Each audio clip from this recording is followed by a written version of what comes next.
Hello, Mathers. Today we're doing a thing called factoring a GCF is what the title of the sheet is.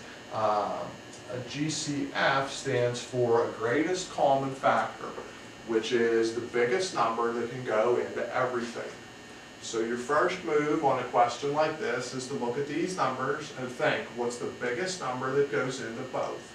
The biggest number that goes into both of these is a 3. So I'm going to write down a 3.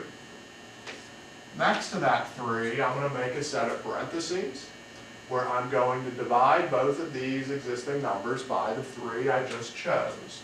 15 dividing 3 is 5. 18 dividing 3 is 6. This had an x, so I leave it where it was, and I don't really change the sign, I'm just leaving the plus there. Do a few more of those. So again, first thing is look at these numbers and think, what's the biggest thing that goes into both? Some people might want to say 2, and 2 is okay because it goes into both, but there's a bigger number than 2 that goes into both, which is 4. So I want to write down a 4.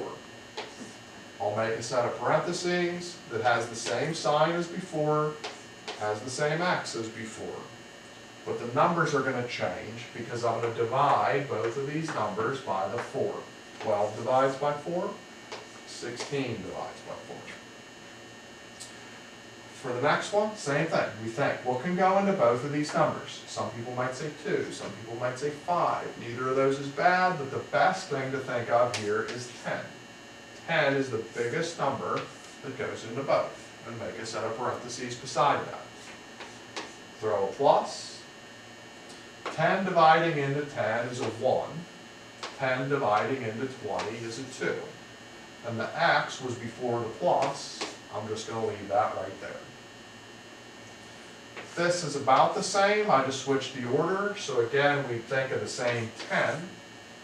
We'd leave the same plus. We'd leave the same x. But this time, 20 divided by 10 is a 2. 10 divided by 10 is a 1. The only way that's really different is if you wanted to make this 1 invisible because x is still there, you could do that. That's legal. But this 1 has to be visible. The only slight twist I think I might have done, let me take a peek, is I did on a couple, I squeaked in some powers. So let's say this has an x3 and this has an x5. When we pick a GCF, we're always going to pick the lower of the powers. So between 3 and 5, I'm going to bring out 3.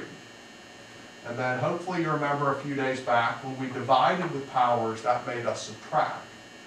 So for the 3 that we took off 3, we're handled. But with 5, if we take off 3, that would leave us 2.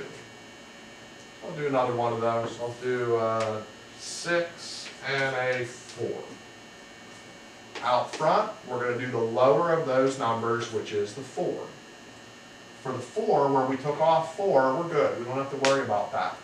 But where the 6 was, that we took off 4, subtract, that leaves us 2. One more time. So I'll go 7 and 9. So right here I go lower, which is 7. And the one that was higher, 9 minus 7, would have to leave me 2 there. That would not exist because I had 7, I took off 7, I don't want anything there, and I should have changed this as well. I had 3, I took off 3, I shouldn't have any x's there, just a bigger piece should be the piece that has the x's on it. So, if you have questions, email me.